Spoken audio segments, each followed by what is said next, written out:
Hi, and welcome to A Toast to Truth.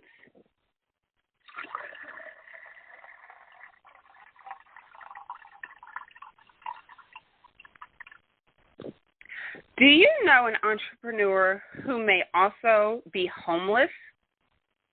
Well, this is Season 1, Episode 2, and today my special guest host is Lynette Davis, mental wellness blogger at LynetteDavis.com, and we're going to talk about homelessness and entrepreneurship. So welcome, Lynette. Hi, Bernetta. Hi, everyone. Thank you so much for having me today.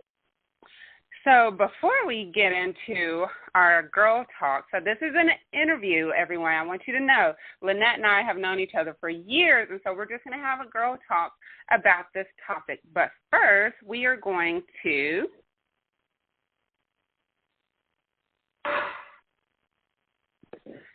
celebrate something that we have overcome related to homelessness and entrepreneurship. So I'll start. For me, I will tell my story later in this episode, but I was technically homeless for 25 months. And so I am in my own place, and that is my celebration. So, Lynette, what are you celebrating related to our topic today? I suppose that although I have not been homeless myself personally, I have actually talked to a lot of entrepreneurs and those who are no longer entrepreneurs who have been homeless through my research for mental wellness, just trying to understand what's going on in their life, you know, during that time and after the time that they were homeless. And I would say that my win itself is being able to have them open up to me about telling something extremely personal, and feeling that, one, I'm trustworthy enough for them to share their story with me, for them to open up to let me capture their story in the book that I'm working on right now, as well as just being able to be in a place to support them through resources that I discovered because of my research. To me, that's a win because ultimately everything that I do is to be able to help people and support them, and I'm honored that I can do that, one, as a researcher, two, as a writer, and so three, as a friend. A lot of people, this topic in particular, is kind of touchy for some people. And so a lot of what Lynette said, so overall her win is she's really happy that people are able to come and feel comfortable speaking to her about this topic, because this topic can be embarrassing to talk about. You could feel like a failure. You could feel like a fraud at times. And so we're going to get into all of that in today's episode. So first, I want to share my story for people who don't know. And it's not a story that I've kept secret or hidden. It's not a story I have told just yet. So now the whole world's going to hear my story of how I became a homeless entrepreneur. Okay, so in 2011, I left my job teaching under really horrible circumstances. I was literally forced to quit teaching. And my last day teaching was June 30th, or my last day with the contract was June 30th, 2011. And my birthday was July 1st, 2011. I was officially unemployed on my 27th birthday. So great way to wake up and celebrate your birthday, huh? And so I couldn't find a job because at that time a lot of school districts were tightening their belt, and I would try to go find other jobs, and I couldn't because I had been in education too long. And when you're in education too long, it makes it hard to find a job outside of education. And it didn't help that my master's is in education administration. So fast forward to a couple of months later, I'm calling the bank trying to see if there's any way they could give me any type of help. Lynette, do you want to know the type of help they said that they would be able to give me? I would love to hear what they offer you. $17 off my mortgage. Now, here I am. I'm 27. I had just bought my first condo when I was 25. I'm living in a quote-unquote really nice part of Houston, and all the bank offers me is $17 off my mortgage. Really? But I'm not making any money, so so I'm like, okay, $17. I was eventually awarded unemployment, so that helped, but it still wasn't even enough to cover my mortgage, my HOA dues, all of the bills that I had. So I was able to pay everything but my mortgage. So it was like every few months I can pay my mortgage, but I couldn't pay it every month. I started doing contract work. I started blogging. I was doing all of these things to bring in money to try to cover my mortgage so I didn't lose the one place I had to live. And so eventually, fast forward to November 2013, and my sister and my brother are helping me put all of my stuff into storage.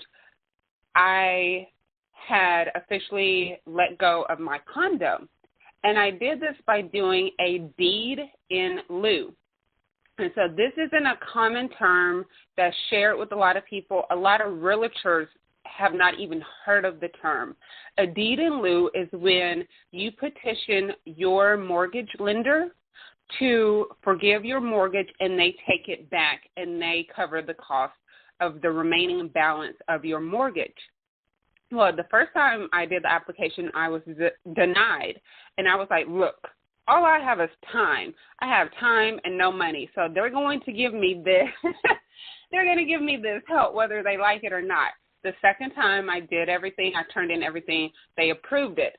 So the bank, and I'm not going to give the name of the bank, but the bank approved my deed in lieu. And so I had a $100,000 mortgage forgiven. It's not on my credit report. I don't have to pay anything related to it anymore. I was able to move out and walk away from a mortgage. So people are probably like, oh, wow, that's great. Yeah, wow. But at the same time, I'm officially homeless. So while I was able to walk away from a six-figure debt, I literally had no place to go. So I spent the next 25 months sleeping on people's couches, sleeping on people's floors, staying in hotel rooms when I had money. I even slept in my car at one time. But during this time, I ran an award-winning tour. Now, people are probably thinking, well, if your tour won these awards and made this money, why couldn't you find a place to live, right? Well, in business, every time you make money doesn't mean it's going into your personal pocket. Lynette, you probably know something, right? Like, people think, oh, you made this money. Well, let's see. I had to pay everybody associated with the tour. I had to pay all the travel for the tour. Like, there were a lot of expenses related to the tour itself. So, no, I couldn't just pocket everything I made from the tour and go and get me somewhere else to live. So for 25 months, I'm running a tour that's making money. I'm working with people. I have clients, but I'm still technically homeless.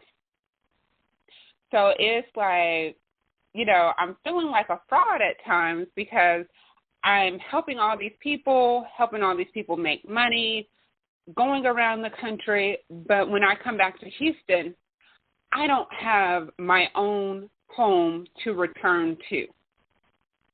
Now, is that crazy or what? It sounds real. It sounds like real talk. It is. It was just crazy. I even got to the point where I called, like I was hosting a fusion stop in the Fort Worth area, and I called because I was like, hey, girl, can I come stay with you for a while? She had no idea I was homeless, and since I was having to stop there, I stayed with her over a week so I would have a place to stay. Wow. So I would have a place to stay. But fast forward to now, I officially have a place to stay. I have a lease.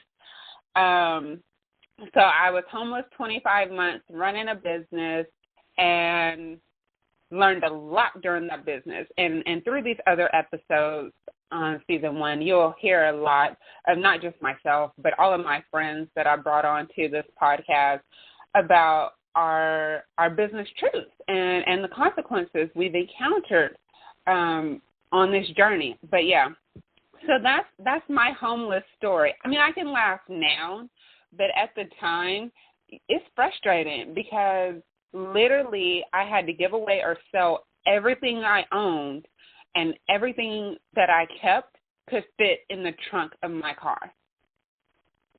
Mm. Yeah, so try living with every possession you own to fit in the trunk of your car, because that was literally all the space I had.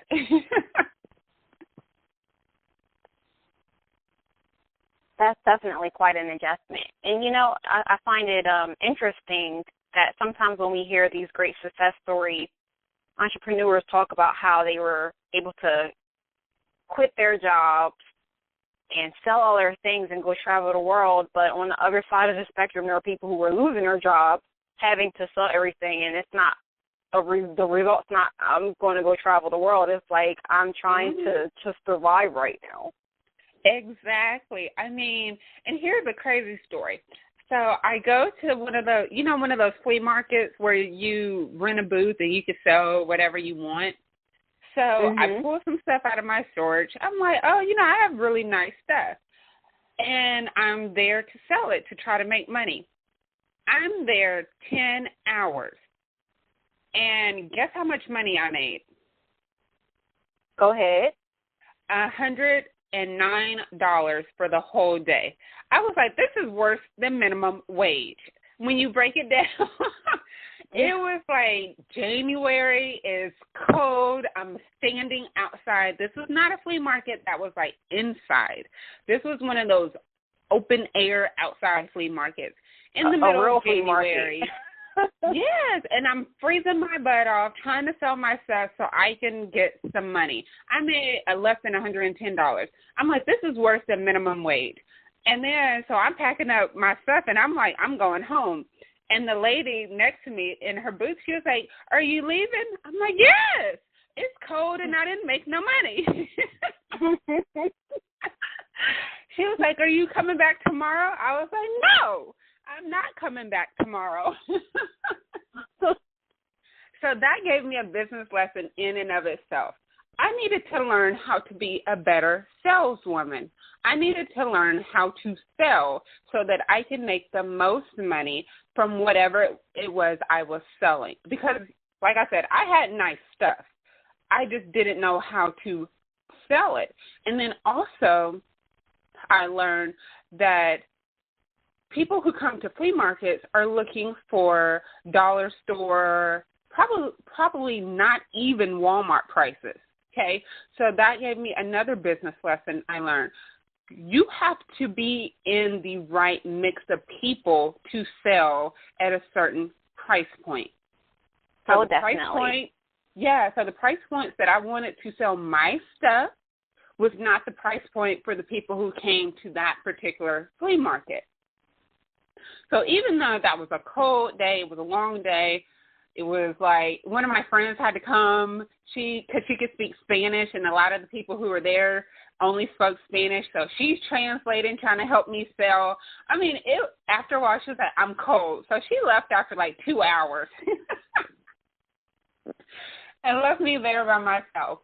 But I learned those two valuable lessons, and I want people to understand, number one, you have to learn how to sell whatever it is you're selling. whether it's an event, a product, a service, whatever it is you're selling. And number two, you have to know that what you're selling has to be presented to the right mixture of people.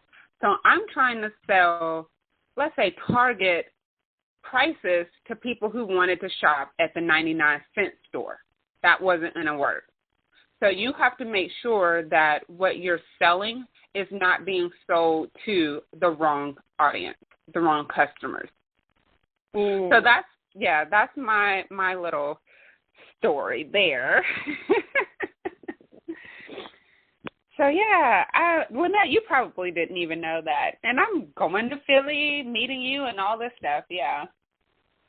No, I didn't. This was definitely news to my ears. But also just thinking about, like, some of the last things that you were saying about people knowing the right place to sell and everything like that. But it gets me thinking about going when you are homeless and trying to just hustle like that, really, are you really necessarily in the right mind to make a decision to know where it is? Because I think when you're a business owner and you're coming from a place of desperation, then you don't necessarily always make the best business move. You are so right about that. And you being a mental wellness blogger, you know, and researching for your book and everything, you've heard a lot of stories. And you're so right. I mean, at times I'm crying myself to sleep because I'm like, you know, at the time I was also helping my sister, my brother, my nephews, and it's like I'm crying because I'm like, I don't have the money to support my family. I don't know what else to do. I'm listening to all of these coaches. I was investing in coaches, and that's the next episode for those who are listening about coaching. I'm investing in these coaches. So, you know, some people are probably thinking, well, you're giving money to coaches instead of getting money to have a place to stay. That doesn't make sense. It does and it doesn't. It does make sense because if you're in business, you're supposed to invest in your business, right? Absolutely. You're supposed to invest in people who know more knowledge, you know, who have more knowledge than you, who can help you get where you want to be. At the same time, yeah, it's smart to take that money, go get a place to live. But here's the thing. You can go get a place to live, but if you can't figure out how to make more money from what you're doing, which a business coach is supposed to help you do, then how are you going to keep that place to live? And so my dilemma was I didn't want to get a place to live and then lose it because I wasn't able to afford to keep it. So I've been blessed with friends who let me stay with them, family members who let me stay with them. And not every one in my family knows my situation. And that in and of itself is going to be a whole nother episode later in the season about family and your business. But literally, I had friends who were like, what do you need? Let me help you out. You know, they've been there for me. They let me cry on their shoulder. They supported me. They tried to do anything they could to, like, help me get new, clients and all kind of stuff. So I'm very grateful that I have a good adoptive family here in the Houston area. But going back to your question, the mindset is torture. You're literally mentally torturing yourself every day because you feel embarrassed. You feel like a fraud. You feel like a failure. But at the same time, you have to, quote, unquote, pump yourself up to go out and network and get more clients and market your tour and write blog posts people want to read and give what you don't have to the audience who's expecting you to deliver every time. Yeah, definitely. Yeah, it's just one of those things. So we are going to pause and take a sip, and we'll continue our discussion in just a second.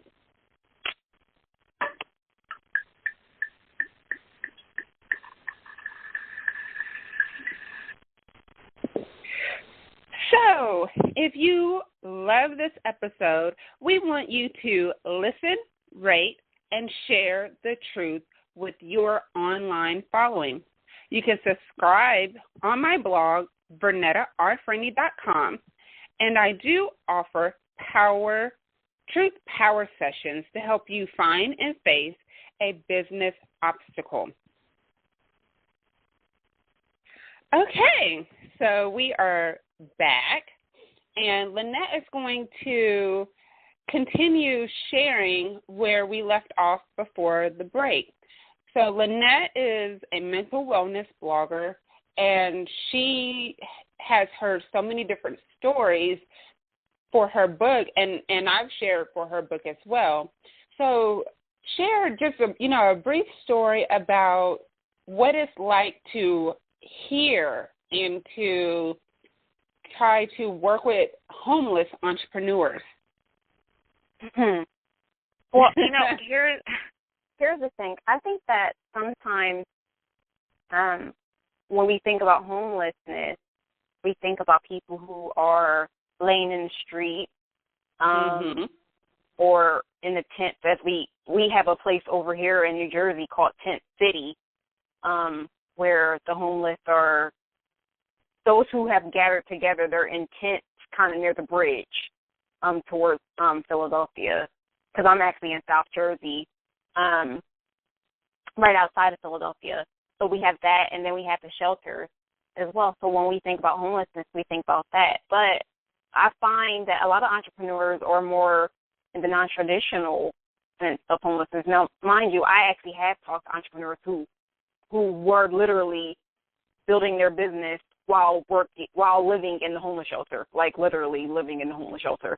Now, I have read articles about that too, but I was like, I give them much more props, because I knew how hard it was for me to try to find a library that's open so I can have Wi-Fi, or Yeah. And that's kind of what I would say, because some people are like, if you're struggling with that and all that, even I have, in the non-traditional sense, been homeless. I still consider myself as that, although I legally and technically have a house in my name. I should have asked Burnett about that mortgage stuff, but I will share. I will share at the end of this episode, but do not have your mortgage person calling me saying, well, I heard you taught them how to do a deed in lieu.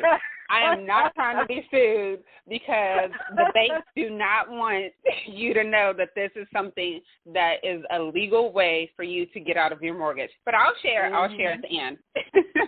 But so I get it. I have been there. I just took more of a approach that people are doing now, and they're just kind of calling themselves location independent or nomads, where you can actually go online and find room shares and things of that nature and roommate it up. So, that's what a lot of people do. Mm-hmm, sure. On the nomad independent lifestyle, I want to say that those people volunteered to be homeless in a sense. And so I'm not saying there's anything wrong with it, because it was their choice, but I want people to kind of understand that sometimes when you hear people say, I'm a homeless entrepreneur, or I was a homeless entrepreneur, it wasn't really like something they chose. It just circumstances happened, and they ended up in that situation, like myself. Now, there are people I follow that, they love that they could live anywhere in the world, but they created a life where they positioned themselves to be able to have that type of lifestyle where they can be happily homeless. I was not happily homeless. Yeah, I was going to say, frustrated. They have money too. They actually have money. Some of these people are actually six-figure business owners, and they actually see it. It's not like just the business is six figures, but they actually have money. So, and that's what I was kind of saying. There's a difference between that and when you really are a homeless entrepreneur, as in you are you are in a homeless shelter, or you are sleeping on somebody else's couch, whether that be a family member or not, where that's not something you really want to do. That's not really a place you want to be. Right? Because you start feeling uncomfortable after a while, because you feel like you're invading people's personal space. Exactly. And you don't want to feel that way, but at the same time, they don't want you to feel that you feel, it becomes, you start walking on eggshells after a while, because it's like you don't want to offend the person who's helping you out, and they don't want to kick you out because they know the situation, but they want their space back. Yeah, that's the thing, when you wonder when you've you're welcome. Over your state, you're welcome. Thank you. I was going to say that completely backwards. Well, I know the term very well, so. Yeah, so I hope I shared a little bit. I don't want to expose too much because, honestly, some things I'm allowed to share and some things I'm not. But there are entrepreneurs out there who really are living in a shelter and they're hustling and they haven't given up their dreams. And some of them, even though they don't want to be homeless, they saw that as an opportunity because of the resources their particular shelter gave. But I definitely wouldn't recommend going, well, I would just go to the shelter because they'll help me, go to school or things of that nature. Obviously you want to try to stay on your feet as much as you can. But in all of the circumstances and all of the things they all had in common, it was about mind. It was about mindset. It was about not seeing yourself as a failure because of it and keeping your eye on the prize, as they say, like knowing that despite your circumstances, that you still have a vision, that you still have a purpose, and you're still willing to get to that place, even though you're at the bottom. I think sometimes when you're all the way at the bottom, you know that really there's no place else to go but up. Yeah, and we talked about vision in the previous episode for those who didn't catch episode 1. But, I mean, Lynette, you're so right. I mean, when you're at the bottom, you can either give up or you can fight.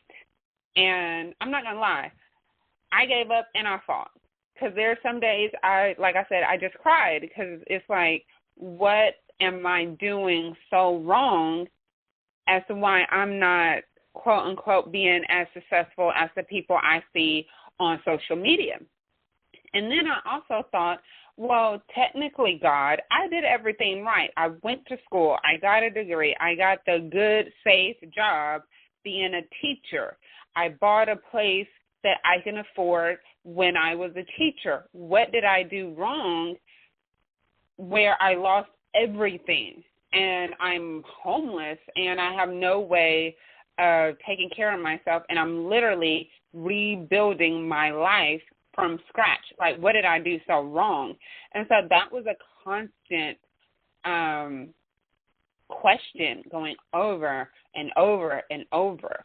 And, I did seek out professional help to kind of help me get my mental and emotional state of mind in a more level playing field, a level balanced area, headspace where I wasn't beating myself up every single day. But when you saw me, I'm smiling as if nothing is wrong in my life. So it was tough. I mean, that was 2 years and 1 month. 25 months. Literally, it was tough. It was tough mentally and emotionally. And then financially, because you don't have the money, it leads to more frustration, more anger. I started lashing out at people. I started some relationships that I had with other people started becoming estranged because I was just so unhappy with the situation. And then I was more frustrated that the people that I had hired to help me didn't really help me. They just took my money and ran. Yeah. So yeah, it was like I was on a hamster wheel for 25 months, and I finally got off, and so I am happy. And I mean, I hope people can feel it through this podcast. I can laugh about it now, but it's part of my story, and I'm not embarrassed, and I'm not shamed, and I'm not going to let anybody make me feel that way. It happened for a reason. It's part of my testimony, and I feel that me having those 25 months really built a lot of resolve for me to make it as an entrepreneur. If I could survive being homeless, I think I could survive someone saying no, they don't want to do business with me, you know? That's so true. It built up resilience for things that, yeah. You know, when you have, like, the worst that can happen, it does make you a little bit more courageous, a little bit more durable during other storms that are not that they're not significant, but they weren't the worst that could happen. And I found that to be true for myself as well. Yeah. Okay, so let me go over briefly a deed in lieu for those who are like, what is a deed in lieu? Like, how can I get out of my mortgage? It's not like that. You have to have to the point where you're going into like foreclosure or a short sale. So you have to have been behind in your mortgage payments enough where the bank is like, we need to do something else. You either have a short sale option, which I did try to do a short sale, and I went through 2 different real estate companies. They both were fuddy-duddies. I'm trying not to use foul language, but they were horrible. And so I was like, I knew I didn't want a foreclosure. So I did research, and I came across a deed in lieu, and I was like, it was hardly any information online about a deed in lieu, but it was enough where I figured out this is something I can use. And so I contacted the bank, and I asked them, I said, what is a deed in lieu? Because it's not like they can't tell you what it is. So they told me, you know, what it was, essentially breaking it down into common talk. The bank or your mortgage lender takes back the mortgage, and they, quote, unquote, forgive you. You don't have to pay your remaining balance. So they take it, and then they sell it, you know, and they get the money from it or whatever. So they probably will sell it more than a short sale because they really don't want you to do a short sale because they're going to lose money. Because whatever the bank is trying to unload it, they have to accept whatever that offer is, essentially. So a deed in lieu, they're going to ask for your income. They're going to ask for your past tax returns.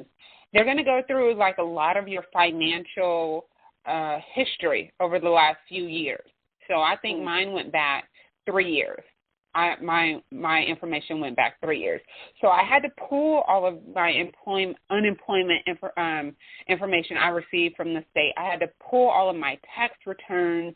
I had to pull all of my invoices and checks that I received doing contract work that I made through Women Are Game Changers, my old company. Like, I had to have a lot of information presented to them, and then I had to state my case. And all of this is through writing. So it's not like you get to call and say, this is my situation. You literally have to write your situation. So if you're not a good writer, you need someone to help you. You can't fluff it. It has to be the straight truth. So luckily for me, I'm a good writer. So I was able to share my story in a very straightforward, simplified way that they can understand this is the situation. These are all the things that I've done. And the fact that I was getting unemployment meant that I was registered and I was looking for a job. So it wasn't like I was, quote, unquote, just sitting on my butt trying to start a business. So while I was running Women Are Game Changers, I'm also have to, if I'm getting unemployment by the state, also have to go on job interviews and look for a job at the same time. So I'm doing all of this while I'm, trying to keep my home. And so the first time I was denied, I called and I said, what did I do wrong? And they told me, I forgot what they said. I said, okay. So I guess they thought I was going to give up. I redid the whole application from the very beginning. I resubmitted everything. I made sure that I had everything that they asked for, and it was approved the second time. So the last couple of years, I've been getting mortgage stuff from them because technically my name is still in their system. They told me and for like 3 years or something like that. So I know next year I shouldn't get any tax information. But it always comes up as zero. Like I didn't pay any mortgage. I don't have to pay any interest. It's just going to come up zero. It's just in their system. But technically, you cannot do a deed in lieu unless you are like at a short sale or a foreclosure type of situation with your mortgage company. And they're not going to offer that as like, oh, here's another option, a deed in lieu. No, because the banks and the mortgage companies don't want you to know that that is an option, that you can literally walk away without having to pay anything. I didn't have to pay an attorney. I didn't have to pay a realtor. I did all of it by myself, all of it. So all these people who send you information, because I was getting lawyers and agents and all these people saying, oh, I can help you, but they have these huge fees attached to it. Mm-hmm. I'm like, I can't afford to keep my home. How can I afford to pay you? Yeah, You can do it by yourself. It's just going to take some time for you to have all of your information together, to, go through the whole process, to talk with they give you, I can't remember if it's not, I guess it's like a case manager, someone who's trying to help you save your home because the bank doesn't want you to lose it because they're losing money, but at the same time, they're really not helping you, but they will answer the questions. They have to. So if you are in a situation where you are going to lose your home and you're at a short sale or foreclosure, see if your mortgage lender will do a deed in lieu. See if they will. Now, if you are renting, that option's not for you. I don't know what to tell you, but this is for homeowners. Look into doing a deed in lieu. So don't tell people that you got this information from me, because I don't want somebody coming talking about you giving away trade secrets. And you're messing up our money. I'm not trying to have a bunch of those phone calls, but yeah. But that was for me. That was something I figured out how to do, and I was able to walk away, like I said, from a 6-figure mortgage. Mm-hmm. Well, the thing is, listening to everything that you had to do it, I seriously doubt that they'll be banging down your door, because it sounds like it's quite a process, and you have to really want it bad enough. It is. It is. But the funny thing is, it did not take me a whole year to do it. Like the first time they denied me, like literally that day I was back on restarting the application. And so I started, I think it was maybe February 2013, February and March, I started asking questions. And by the end of September, beginning of October 2013, it was finally approved, and they told me I had until the end of November to vacate the premises. So they gave me to the end of November to vacate. So they let me stay 6 weeks, even though they technically owned it. They let me stay, and I didn't have to pay anything other than the HOA dues. When I moved out, then they took over the HOA payments. So I'm like, okay, I can handle my HOA dues, because they were like $300 or something like that. And so, yeah. So I got to stay somewhere in my own house as a squatter for 6 weeks. Nice. Well, we are getting towards the end, so I want to leave you all with this one thing before we get to our final toast for this episode. So listen to this, everyone. The decision you make between a roof over your head and jumping all in your business is a personal choice. You make your choice and you face the consequences that come with it. So if you are in a situation similar to mine, it's a choice. Do you want a roof over your head or do you want to jump into your business? And whatever choice you make, you have to be okay with those consequences. Okay? So, wait just 1 second.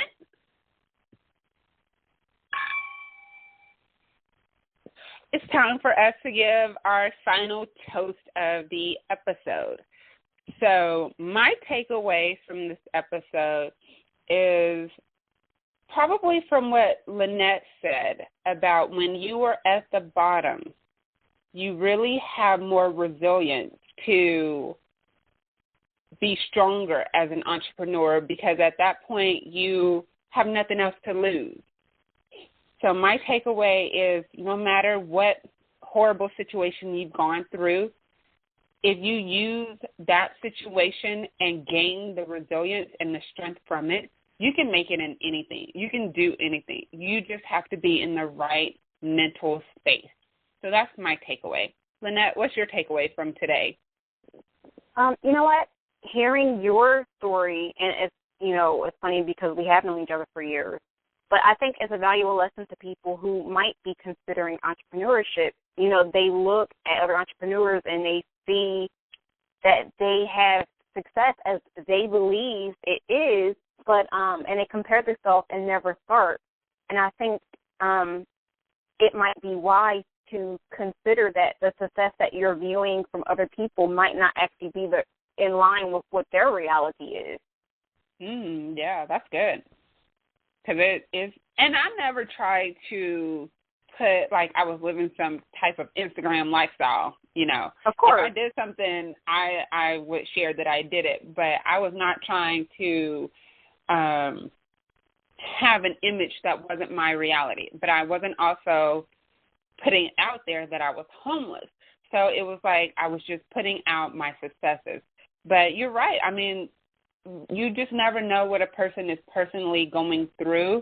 Because people are putting, no one wants to paint themselves in a bad light. I'll put it that way. So exactly.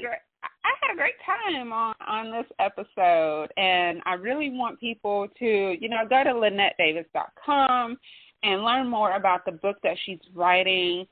And information will be on my blog, VernettaRFrainey.com, where you can get the information about Lynette and her book.